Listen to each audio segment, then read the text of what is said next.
네,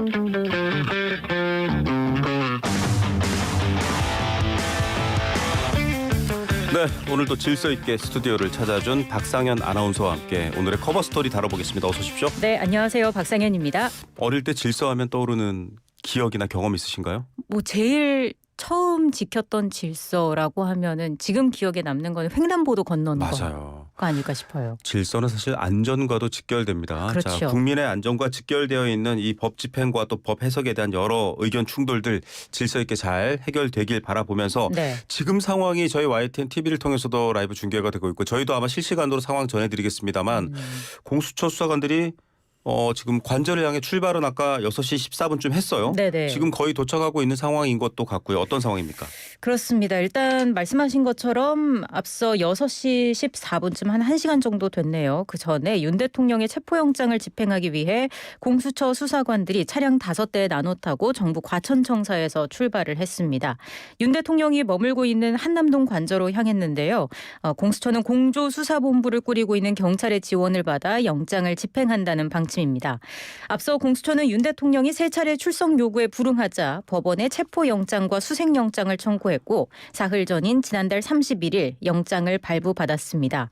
체포영장 유효기간이 오는 6일까지로 주말인 4일과 5일은 관저 인근에 더 많은 인파가 몰릴 가능성이 크고 유효기간 마지막 날인 6일에 집행에 나서기에는 시간이 빠듯해서 남은 평일인 오늘 체포영장 집행을 시도할 가능성이 크다는 관측에 무게가 실려왔습니다. 그래서 오늘이었군요. 그렇습니다. 네. 한편 윤 대통령 측은 체포 수색 영장이 불법 무효라고 주장하고 있어서 집행 과정에서 대통령 경호처나 윤 대통령 지지자들이 영장 집행을 막아설 가능성도 제기되고 있습니다. 이때 물리적 충돌 가능성이 우려되는 상황이고요.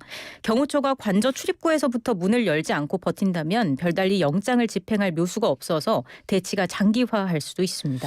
문을 열지 않는 것도 공무집행 방해다 이렇게 오동훈 공수처장이 얘기를 했습니다만 지금 윤석열 대통령 측은 이 영장 자체도 무리수가 있다, 월권이다, 판사가 잘못했다라고 얘기하면서 법원에 이의신청도 냈습니다. 그렇습니다. 윤 대통령 변호인인 윤갑근 변호사는 지난달 31일자 체포 및 압수수색 영장은 형사소송법 및 헌법에 반해 집행할 수 없으므로 집행을 불허한다는 재판을 구한다고 밝혔습니다.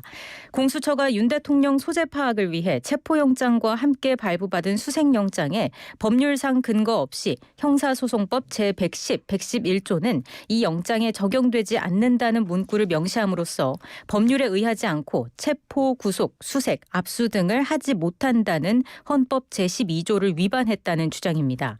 해당 조항은 군사상, 공무상 비밀에 관한 장소, 물건은 책임자 등의 승낙 없이 압수수색할 수 없다고 규정하고 있습니다.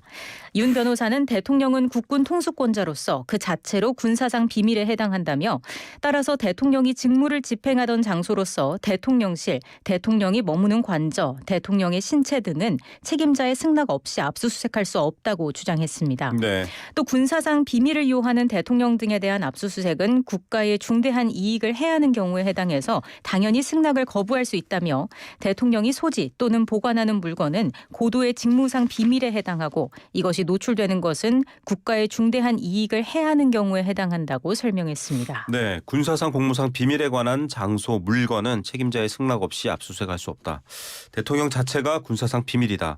이 논리가 충돌하고 있는 상황이고요. 네. 자, 국회 법제사법위원회 소속 국민의힘 의원들도 이 편법과 꼼수로 불법 영장이 발부됐다 이런 비판을 더했습니다. 네, 이들은 법원이 공수처에 영장을 발부하면서 형사소송법 제110조, 111조 적용을 예외로 한다고 적시한 데 대해 사법부 권한 밖의 행위로 삼권 분립에 위배해 원천 무효라고 지적했습니다.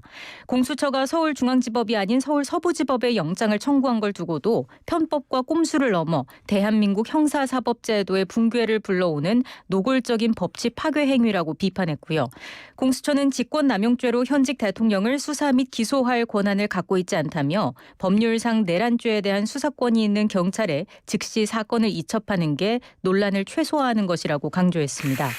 법사위 여당 간사인 유상범 의원은 영장 전담 판사는 영장을 발부하면서 법률에 정해진 자기 권한 범위 외의 행위를 했다며 이에 대해선 지도부와 상의해 적극적으로 탄핵 여부를 검토할 예정이라고 밝혔습니다. 예. 여당에서도 탄핵 얘기가 나왔군요. 네. 반대 입장도 있습니다. 형사소송법 일부 조항 예외로 한다라는 대목에 대해서 이게 사람에 대해서는 해당되지 않는다 이런 해석도 있나 봐요. 이게 한겨레 단독 보도로 알려진 내용입니다. 한겨레가 입수한 주석 형사소송법에는 물건의 발견 목적의 수색과 사람을 발견하기 위한 목적의 수색에 차이점이 많다는 점을 고려할 필요가 있다면서 사람 수색의 경우에는 관련 형소법 조항에 열거된 준용 규정만 지키면 된다는 대목이 등장합니다. 네. 주석 형사소송법은 한국사법행정학회에서 펴내는 형소법 해설서입니다.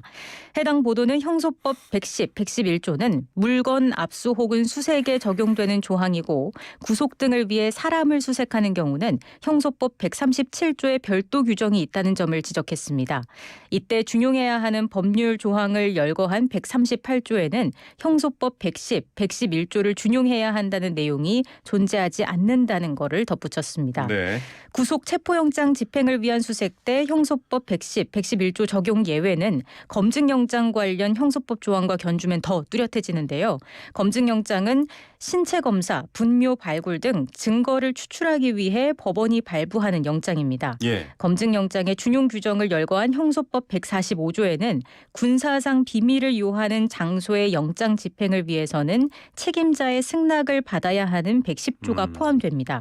이렇게 검증영장의 경우에는 형소법 110조를 지켜야 하지만 체포영장의 경우에는 이를 준용할 필요가 없다는 주장입니다. 자, 체포영장은 윤석열 대통령한테 발부가 됐습니다. 그런데 그 관저라는 장소는 사실 군사상의 비밀로 유지가 되고 보호를 네. 받고 있는 곳입니다. 거길 들어갈 수 없기 때문에 체포도 할 수 없다라는 것을 법원 측에서는 예외로 한다라고 얘기한 건데 또 윤석열 대통령 측에서는 대통령 자체가 군사상 네. 비밀이다 이런 논리를 또 내세우고 있죠. 어떻게 될지 봐야겠고 참 어려운 법률적 얘기들을 국민들이 많이 들으셔야 되는 상황이네요. 그렇습니다. 자, 이런 가운데 관저에 지금 공수처 관계자가 차량에서 내려서 관저 쪽으로 이동한다라는 속보 실시간으로 저희가 전해드리면서 네. 제일 걱정되는 게 관저 앞에 사람들이 많이 모여 있어요. 예. 윤석열 대통령을 지지하는 분들 또 반대하고 탄핵을 빨리 하라는 분들 모여 있는데 사고가 날까 걱정인데 SNS 좀 위험한 주장들이 SNS에도 나왔습니다. 그렇습니다. 보수 성향의 유튜브 채널과 온라인 커뮤니티 등에서는 윤 대통령이 눈물의 친서를 보냈다면서 지지자들이 결집하는 양상을 보이고 있는데요.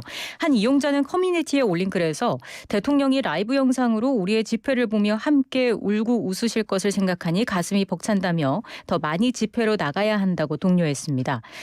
일각에서는 과격한 행동을 부추기는 주장도 서슴지 않고 있습니다. 네. 한 유튜버는 페이스북에 올린 글에서 100리터 휘발유가 든 드럼통에 심지를 받고 불을 붙여 굴려서 하나가 폭발하면 반경 30m는 불바다가 된다며 시범으로 하나를 터뜨려 보여주면 그 위력에 놀랄 것이라고 주장했는데요. 이외에도 죽창, 쇠구슬 새총, 쇠파이프, 화염병, 짱돌 이런 단어들을 거론하기도 했습니다. 네. 다른 유튜버는 라이브 방송에서 공수처를 공비처로 지칭하며 간첩들이 관저로 진입하려 하니 민병대를 조직해 결사저지하자고 주장하기도 했습니다.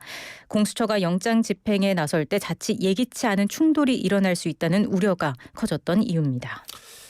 민병대 그리고 휘발유 폭발 이건 정말 너무 많이 가도 많이 간 얘기인 것 같습니다. 이 질서라는 말이 다시 머릿속에 콱 하고 박히는 네. 순간이네요.